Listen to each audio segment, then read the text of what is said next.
தமிழக வெற்றிக் கழகம் தனது முதல் பட்ஜெட்டை ஆகஸ்ட் 5ஆம் தேதி தாக்கல் செய்தது. நிதியமைச்சர் மரிய வில்சன் சட்டசபையில் பட்ஜெட்டை வாசித்தபோது சமூக நீதி சார்ந்த பல முக்கிய திட்டங்கள் இடம்பெற்றன. இந்த பட்ஜெட்டின் மூலம் தமிழக அரசியல் மற்றும் சமூக தளத்தில் புதிய மாற்றங்கள் உருவாகும் என எதிர்பார்க்கப்படுகிறது. இந்த பட்ஜெட்டில் சமூக நீதித்துறைக்கு கூடுதல் நிதி ஒதுக்கீடு செய்யப்பட்டிருப்பது சமூக சமநிலையை வலுப்படுத்தும் முயற்சியாக கருதப்படுகிறது. அயோத்திதாசர் பண்டிதர் வீடு கட்டும் திட்டத்திற்கு ரூபாய் 410 கோடி ஒதுக்கீடு செய்யப்பட்டிருப்பது பின்தங்கிய சமூகங்களுக்கு அரசின் ஆதரவை வெளிப்படுத்துகிறது.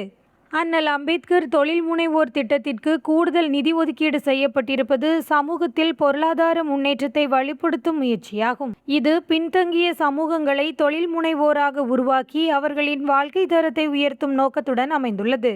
மேலும் கலைஞர் வீடு கட்டும் திட்டம் வெற்றி வீடு கட்டும் திட்டம் என பெயர் மாற்றப்பட்டு பயனாளிகளுக்கு ரூபாய் 5 லட்சம் ஒதுக்கீடு செய்யப்படும் என்ற அறிவிப்பு சமூக நீதி பார்வையில் பெரும் வரவேற்பை பெற்றுள்ளது. தொல் திருமாவளவன் இந்த திட்டங்களை வரவேற்றதன் மூலம் சமூக நீதி அரசியலின் முக்கியத்துவத்தை மீண்டும் வலியுறுத்தியுள்ளார். கலைஞர் கனவு திட்டம் என்கிற பெயரில் இயங்கி வந்த திட்டத்தை இப்போது வெற்றி வீடு திட்டம் என்று பெயர் மாற்றம்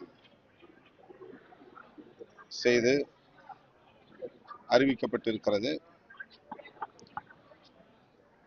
இப்போது அது 5 லட்சம் ரூபாயாக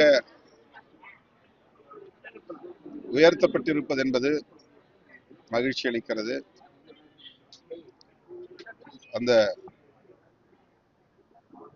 மதிப்பீடு உயர்த்தப்பட வேண்டும் என்பதை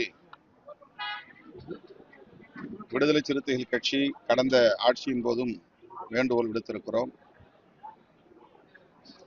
இந்த அரசு வீடு கட்டும் மதிப்பை 5 லட்சமாக உயர்த்தியிருப்பதை வரவேற்று பாராட்டுகிறேன். தமிழக வெற்றிக் கழகத்தின் முதல் பட்ஜெட் சமூக நீதி, சமத்துவம் மற்றும் பின்தங்கியோரின் முன்னேற்றத்தை மையமாக கொண்டதாக அமைந்துள்ளது.